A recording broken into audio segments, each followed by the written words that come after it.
Hello people, Tony here and welcome back to another episode of TTBurger Game Reviews. This is episode 120, part 2 of 3.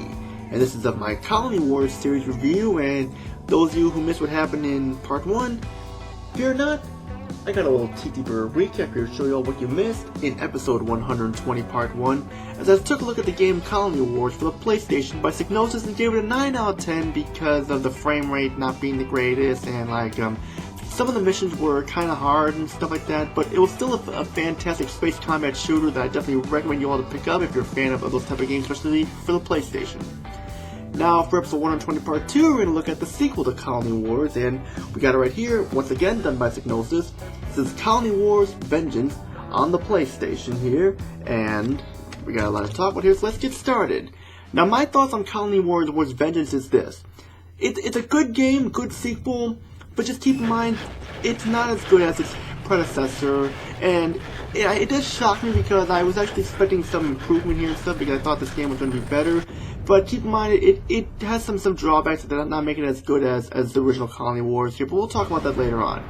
Now, for the game's story here, the story starts like this. This time, instead of playing as the League of Free Worlds like in the last game, this time you're playing as the Earth Empire's Colonial Navy. And in this game, you play as a guy named Merton, who's a member of the Navy, and he's tasked with taking down the League of Free Worlds with his wingman, Bex and Klein, backing him up. And basically, from his point of view, it basically talks about the war between them once again, except for you're looking at the Navy side this time and not the League of Free Worlds, so it's kind of an interesting idea in how they kind of did it there. Last time you're playing as the League of Free Worlds, this time you're playing as the enemies, well, in our eyes, the good guys this time, the Navy. It's a good story, it has a better narrative and setting, makes you feel like that you are Merton. In fact, Merton is the narrator of the story, and it works really, really well. Sadly, there's no James Earl Jones impersonator this time, but we'll talk about stuff later on. For the presentation, the game looks great. The graphics are more detailed than the last game. The ship models look fantastic and very unique looking, so also do the enemy models too.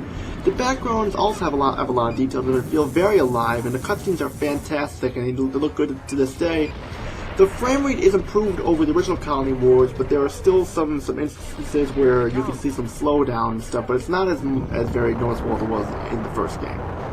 For sound, this is what I gotta say about the sound. The voice acting is meh. You either love it or you hate it. But it's just, like I said, there's no James Earl Jones impersonator in there this time. So you have Merton doing the narration of the cutscenes and story, like I said, and he sounds great, but the other actors kind of sound like they're kind of phoning it in and just sound like they'd rather be somewhere else. But if you don't care for the voice acting, you'll probably like it, but if you do, you're probably not gonna like how the voice acting turned out there, but that's just me. The music is fantastic and very epic, just like in the last game, but better. Now for the gameplay. The gameplay, it's good, but it was kind of a step backwards and such. You have a lot of missions to play in this game with a big variety instead of just shooting up the bad guys and stuff. Like sometimes you gotta defend ships, or one mission where you have to destroy crystal asteroids to reveal the crystals and stuff, or doing some taking out the big ass ships and stuff and all that stuff. It's big variety instead of just shooting up the bad guys, and it works. There are 41 missions to play in this game, and it's not as many as the first game, but there are longer missions, most of them. Some of them are very short and stuff, but most of them are long.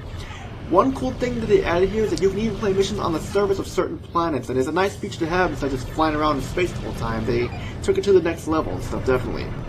You have a different number of ships you can choose from. You don't have as many as last time, but the cool thing that they did add is you can upgrade your ships with upgrade credits by completing missions, but you can't fail them though, or else you get no credits, but when you upgrade your ship, it's awesome.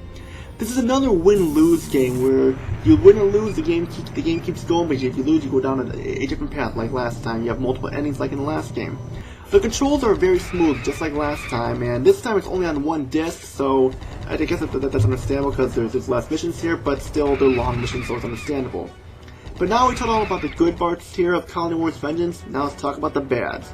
Some of the missions can be overly difficult. In fact, there are some missions here where I had to use cheat codes, and which I don't like to do that because I like to play the game without cheating. But there were some missions where I had to use cheat codes because the game was just very, very hard at some of these missions here. It just was very frustrating. I had to use cheat codes, so I know I don't like using cheat codes like I said. But for this thing, I had to do that, and I'm not really happy I had to do that. But still, like, it was the only way to get past some of these levels, you know, very hard.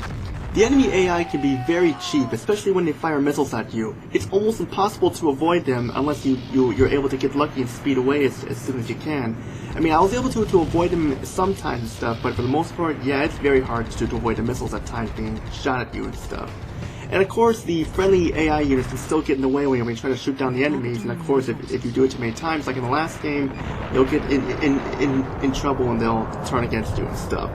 And of course, like I mentioned, there's not as many missions or ships as there was in the original Colony Wars, but for the most part, it's still a great game, but like I mentioned, it's just not as good as the original Colony Wars, definitely.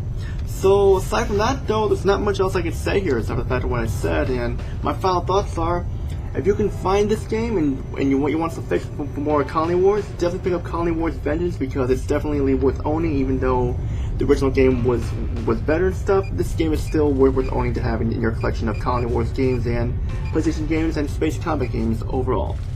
Due to the complaints I have with this game, I'm going to be giving it a slightly lower score than the original Colony Wars, but the score I'll be giving it is an 8 out of 10 because it's the best score I can give it, and that's pretty much what my final verdict is there and stuff.